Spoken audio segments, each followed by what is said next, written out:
part 1 of this story, Abijith set out on his 26,000 kilometer solo motorcycle journey with one prize in mind: Mongolia. He would now have to endure 11,000 kilometers of treacherous terrain before he arrived at the Mongolian plains. After 4 years of meticulous planning and dreaming, he kicked off in Uzbekistan. I'm spending 22 days in Uzbekistan. The architecture in Uzbekistan is really old. It dates back to around 2000 BC. There are these brilliant mosques in Khiva and Bukhara. So I'm exploring the northern Uzbekistan and then going all the way to the west of Uzbekistan to the desolated Aral Sea, from which I'll exit and enter Tajikistan. The challenge with mountainous terrain is the extreme weather swings. So yeah, Uzbekistan is much warmer and it's more of a desert when you travel towards west. So from there, you will be entering the mountains. Unbearable heat in the valleys, followed by freezing rain and ice-cold chills when he climbed up through the mountain passes. This I'm really looking forward to because since I love the Himalayas and I've spent a lot of time in the Himalayas. He would endure this weather pattern over and over and over again. Luckily, he had prepared for this.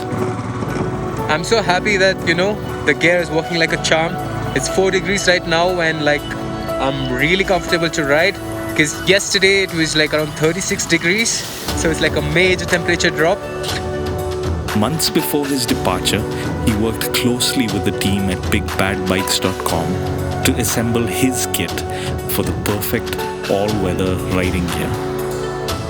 It included Klim's carbon fiber Krios helmet, the Latitude jacket and pants, under which he would wear the Aggressor 1 base layer paired with the induction gloves for when it was warm.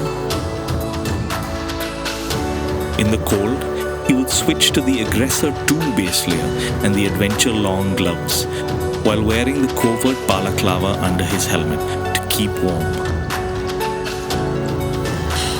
So I'm actually nice and warm inside. It's not that cold, but yeah, look at this. Now in Tajikistan, he stopped briefly to join a local motorcycle rally before moving on to Kyrgyzstan. In just the first 50 days, he had experienced a huge variety of terrain, from stretches of blacktop to trails and everything in between. He worked his way through Kazakhstan, inching closer to his prize. There was just one annoying little complication. So after my first entry to Russia, the Russian visa starts ticking. To get into Mongolia, he had to enter Russia first, limiting his time in Mongolia to just 2 precious weeks. After this, he would be forced to re-enter Russia, board the Trans-Siberian Express, cross the largest country in the world, and hopefully I can make it past Russia and enter Europe. Hopefully, before his Russian visa expired. He had finally made it. 11,000 kilometers into his journey, he was now just days away from unlocking Mongolia. I'm not too worried about the first entry, but after I enter Mongolia is where the adventure begins. I basically wanted to take an Indian bike which could handle terrain which Mongolia and Russia offer. The bike needs to survive because there are no roads, there are high river crossings, and it's easy to get lost in Mongolia. He took the plunge. The clock was now ticking. And then, just 480 kilometers into Mongolia, on the flat and vastly desolate plains, an unexpected calamity, one that could spell the end of his entire trip. His motorcycle was crippled. A critical crack in the chassis was the culprit. Abijith weighed his options and decided to try and find the right technical support in Mongolia's capital city, Ulaanbaatar. Would Abijith make it to Ulaanbaatar, 1,400 kilometers away? How would he get his bike there? Would he find someone to fix it?